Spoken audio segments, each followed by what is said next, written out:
Telangana assembly సమావేశాలు ప్రారంభమయ్యాయి. Live లో చూద్దాం. కేంద్రంగా వస్తూ ఆనాడు ప్రణాళికలు రచించి అప్పుడు మొదలుపెట్టిన ప్రాజెక్టులు మొత్తం తెలంగాణ ఏర్పడే నాటికే 2960 మెగావాట్ల విద్యుత్ ఉత్పత్తికి అవసరమైన పనులు అప్పుడే స్టార్ట్ చేశారు అధ్యక్ష. ఇంకో విషయం ఏంటంటే తెలంగాణ ఇచ్చిన కాంగ్రెస్ పార్టీ ఆనాడు యూపీఏ ప్రభుత్వం కూడా ఆంధ్రప్రదేశ్ పునర్విభజన చట్టాన్ని రూపకల్పన చేసినప్పుడు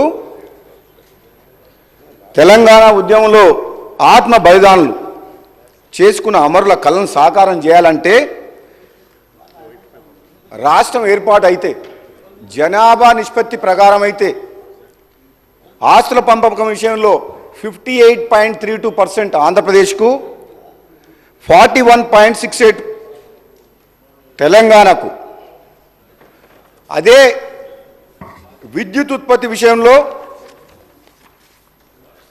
రాష్ట్రం ఏర్పడిన నాటికి తెలంగాణలో సంక్షోభం అన్న విద్యుత్ రంగంలో రావచ్చని చెప్పి దృష్టిలో పెట్టుకొని 53.89 తెలంగాణ రాష్ట్రానికి విద్యుత్ విభజన చట్టంలో న్యాయం జరగాలని చెప్పి చేయడం జరిగింది అధ్యక్ష. ఆ చర్యల వల్ల యూపీఏ ప్రభుత్వం పునర్విభజన చట్టంలో ప్రత్యేకంగా విద్యుత్ రంగంలో మనం తెలంగాణకు అన్యాయం జరగొద్దని చెప్పి జనాభా నిష్పత్తిని కాకుండా ప్రత్యేకంగా విద్యుత్ రంగాన్ని దృష్టిలో పెట్టుకొని ఆనాడు తీసుకున్న చర్యల వల్ల 1800 మెగావాట్ల కరెంటు అదనంగా మనకు తెలంగాణ రాష్ట్రానికి వచ్చింది అధ్యక్ష. మరి ఇవన్నీ ఎంతో సెన్సిటివ్ ఇష్యూస్, ఎంత జాగ్రత్తగా తీసుకోవాల్సిన నిర్ణయాలు కాబట్టి ఆనాడు కాంగ్రెస్ ప్రభుత్వం అయినా యూపీఏ ప్రభుత్వం అయినా ముందు చూపుతోటి ఈ రైతుల ప్రయోజనాలను దృష్టిలో పెట్టుకొని నిర్ణయాలు తీసుకొని ముందుకు పోయింది అధ్యక్ష. ఈ తెలంగాణ రాష్ట్రంలో రైతులకు కరెంటు కష్టాలు లేకుండా కాపాడేందుకు ఆలోచన చేసిన విషయం అధ్యక్ష. అటువంటిది ఈరోజు అధ్యక్ష ప్రతిపక్షంలో ఉన్న నాయకులు, పెద్ద మనుషులు, ఇక్కడ నిర్ణయాలు తీసుకున్న పెద్ద మనిషి లేడు, హౌస్కు లీడర్ ఆఫ్ ద ఆపోజిషన్ అయితే లేడు.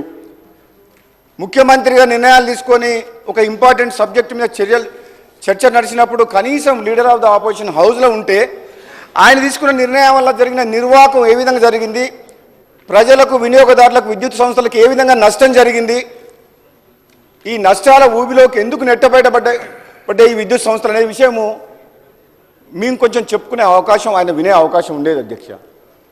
మన దురదృష్టవశాత్తు ఏంటంటే మీసా నాయకులు అంటారు మీ నాయకుడు రాలేదంటే మీ స్థాయికి ఆయన అవసరం లేదు, మేమే చాలని అంటుండ్రు అధ్యక్ష. వీళ్ళ స్థాయి ఏందో 10 ఏళ్లల్లా కేసీఆర్ గారు ముఖ్యమంత్రిగా ఉన్నప్పుడు వీళ్ళ స్థాయి ఏంది, మంత్రులు, ఎంపీలు, అధికారుల మాట ఎవరైనా విన్నారా అధ్యక్ష? నో అపాయింట్మెంట్, ఒంటెద్దుపోకడా, నిజం ఉన్నట్టు అట్లా కాదు ఇట్లా అని చెప్పే అవకాశం వీళ్ళకి ఎవరికైనా ఇచ్చిండా అధ్యక్ష? ఆయన అంత దమ్ము ధైర్యం వీళ్ళకు లేదు, ఆయన వినేవాడు కూడా కాదు. అటువంటి పరిస్థితి ఉన్న మనిషి, పెద్ద మనిషి, లీడర్ ఆఫ్ ద ఆపోజిషన్ ఉండి కూడా సభకు రాకుండా ఒక ఇంపార్టెంట్ సబ్జెక్టుల మీద చర్చ నడిచినప్పుడు లేకుండా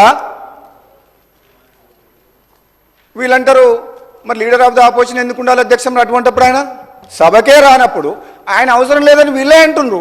మరి మీరే మీ లోపల ఎవరో ఒకరు సభలో లీడర్గా మీరు ఎల్ఓపి కాండి.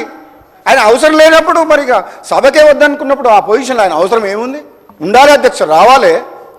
ఆయన చేసిన మంచి పనులుంటే ఈ కాంగ్రెస్ ప్రభుత్వం ఈరోజు రైతులు 2004లో ఆశీర్వదించినట్టు మళ్ళీ 2023లో కూడా రైతులు నమ్మకంతో కాంగ్రెస్ పార్టీ మళ్ళీ అధికారంలోకి వస్తే మాకు మా ప్రయోజనాలు మమ్మల్ని కాపాడుతారన్న నమ్మకంతో ఈరోజు రైతులు మాకు అధికారం ఇచ్చిండ్రు. అంటే రైతులకు కాంగ్రెస్ పార్టీ ప్రభుత్వం మీద, కాంగ్రెస్ పార్టీ మీద, రాహుల్ గాంధీ నాయకత్వం మీద, సోనియా గాంధీ గారి నాయకత్వం మీద అంత నమ్మకం ఉంది అధ్యక్ష. వాళ్ళ అధికారంలో మేము వచ్చినప్పుడు మేము ఏం చెప్తున్నాం? మేము తీసుకున్న నిర్ణయాలు ఏంది? మరి మీ 10 ఏళ్ళు మీరు ప్రజల అవకాశం ఇస్తే మేమేం పొరపాట్లు చేసిండ్రు?